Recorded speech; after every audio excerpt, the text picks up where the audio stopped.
আমরা জাতীয় বিশ্ববিদ্যালয়ের কাছে পেয়েছি অনেক কিছু। জাতীয় বিশ্ববিদ্যালয় এই কলেজের আধুনিকায়নে প্রচুর অনুদান দিয়েছে এ যাবৎকালে, এবং আজকে আমরা যে মডেল কলেজ উৎসব আয়োজন করেছি, এই মডেল কলেজ হওয়ার পিছনে এই কলেজের শিক্ষক কর্মচারীদের অক্লান্ত পরিশ্রম এর ফসল হচ্ছে আজকের এই মডেল কলেজ। আপনারা হয়তো জানেন যে সারা বাংলাদেশে জাতীয় বিশ্ববিদ্যালয়ের অধিভুক্ত সরকারি বেসরকারি মিলে 2340টা কলেজ আছে। 2340টা।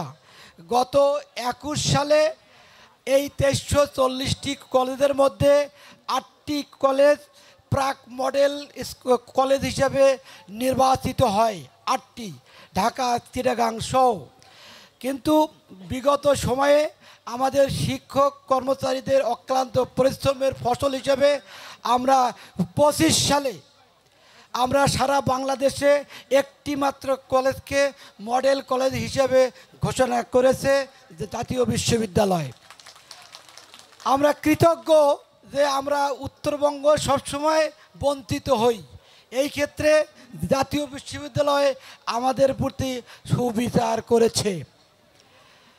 আমরা একটু বলি যে জাতীয় বিশ্ববিদ্যালয় কেন মডেল কলেজ করলো।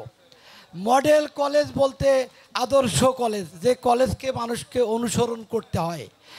মডেল কলেজ করার জন্য যে ধরনের ক্যাটাগরি প্রয়োজন, যেমন ছাত্রাবাস, ছাত্রীনিবাস, লাইব্রেরি, ল্যাবরেটরি, স্টুডেন্টের অ্যাক্টিভিটিস, এক্সট্রা কারিকুলার অ্যাক্টিভিটিস থেকে শুরু করে, আমি বলতে চাই আমাদের ছাত্রছাত্রীরা এক্সট্রা কারিকুলার অ্যাক্টিভিটিসে লালমনিরহাট জেলায় সবসময় অধিকাংশ পুরস্কার পেয়ে থাকে, এবং জেলা পর্যায়ে, বিভাগীয় পর্যায়ে, এমনকি জাতীয় পর্যায়েও আমাদের কয়েকটি ছেলে পুরস্কার নিয়ে এসেছে খেলাধুলায়, সঙ্গীতে এবং আবৃত্তিতে।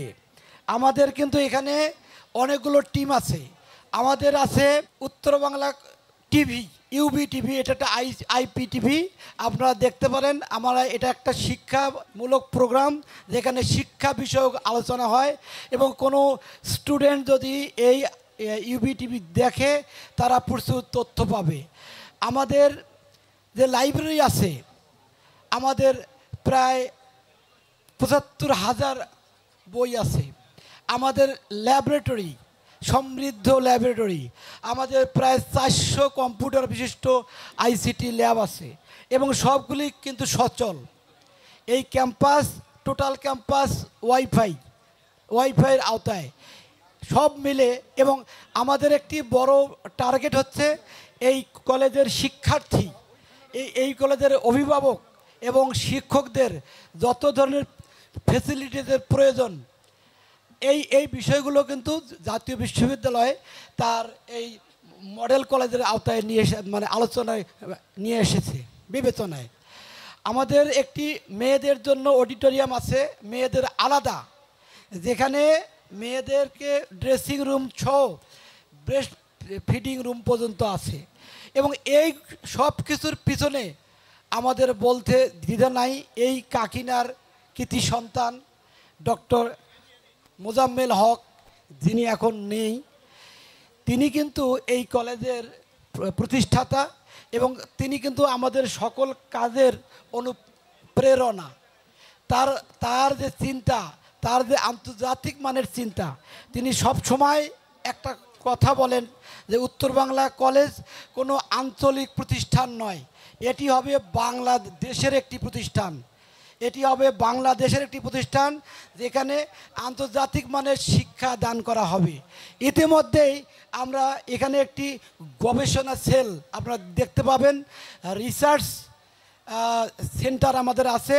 আমাদের 22 জন পিএইচডি অধ্যয়নরত আছে, তার মধ্যে ইতিমধ্যে 8 জনের পিএইচডি অর্জন হয়ে গেছে। আমরা এই বছরে সরকারের একটি প্রজেক্ট হিট, সেই প্রজেক্টের আমরা গবেষণাতে আমরা 7টি প্রজেক্ট আবেদন করেছি, এবং 7টি গৃহীত হয়েছে সারা বাংলাদেশে। অন্যান্য প্রতিষ্ঠানে 6টা প্রতিষ্ঠান সেখানে চান্স পেয়েছে, তার মধ্যে কেউ 1টা বা 2টা, আমরা 7টি প্রজেক্টেই পেয়েছি। আমরা মনে করি আমাদের শিক্ষকরা সক্ষম এবং পরিশ্রমী এবং ত্যাগী। আজকের প্রধান অতিথির কাছে আমি বিনীত অনুরোধ জানাবো, আপনি এই অঞ্চলের একজন নেতা, আপনি এমন একজন নেতা, আপনাকে ভালোবাসে অন্যান্য সকল সংগঠনের লোকেরা, এটা সবাই জানে, কেউ কি অস্বীকার করবেন? আসাদুল হাবিব দুলু একটি নাম, তিনি একজন লিডার, অরিজিনালি লিডার হলে যা লাগে তার ভিতরে সেটা আছে, এটা আমরা দেখেছি। তিনি অবিসংবাদিত নেতা, বর্তমানে সারা বাংলাদেশ, বিশেষ করে তিস্তা বাঁচাও আন্দোলনে তিনি যে রোলটি রেখেছেন, এই তিস্তা উত্তরবঙ্গের জন্য একটা অভিশাপের মধ্যে পড়ে গেছে, যেটা আশীর্বাদ ছিল।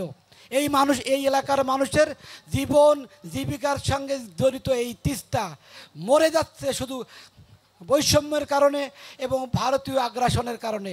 সেখান থেকে উত্তরবঙ্গবাসীকে মুক্তি দেওয়ার জন্য তিনি যে উদ্যোগ নিয়েছেন, আমরা সাধুবাদ জানাই। আমরা এর আগেও তিস্তা বাঁচাও আন্দোলনের এই অঞ্চলে দীর্ঘদিন থেকে আন্দোলন হয়েছে, কিন্তু এত বড় আন্দোলন হয়নি। এবং এই অঞ্চলে যারা এমপি ছিল, মন্ত্রী ছিল, কোনোদিনও তারা এই বিষয়টাকে মাথায় নেয়নি। আমরা দেখেছি, আমরা তিস্তা বাঁচাও আন্দোলন আমরা আগে থেকে করি, এই অঞ্চলে অনেকেই আছেন, কিন্তু কোনো এমপিকে আমরা এই আন্দোলনে সম্পৃক্ত করতে পারিনি। সর্বশেষ দুলু স্যারের কাছে আমার একটা অনুরোধ থাকবে, উনি শুধু একজন নেতা নন, উনি একজন শিক্ষক এবং এককালে উনি সাংবাদিকতাও করেছেন। উনি একজন শিক্ষক হিসেবে আমার আবদার থাকবে এই প্রতিষ্ঠানটার প্রতি আপনি বিশেষ গুরুত্ব দিবেন। দুর্ভাগ্য আমাদের, আমরা এর আগে আপনাকে আনতে পারিনি, আপনি এবার এসেছেন, আপনাকে ধন্যবাদ, কৃতজ্ঞতা জানাচ্ছি, সবাইকে ধন্যবাদ।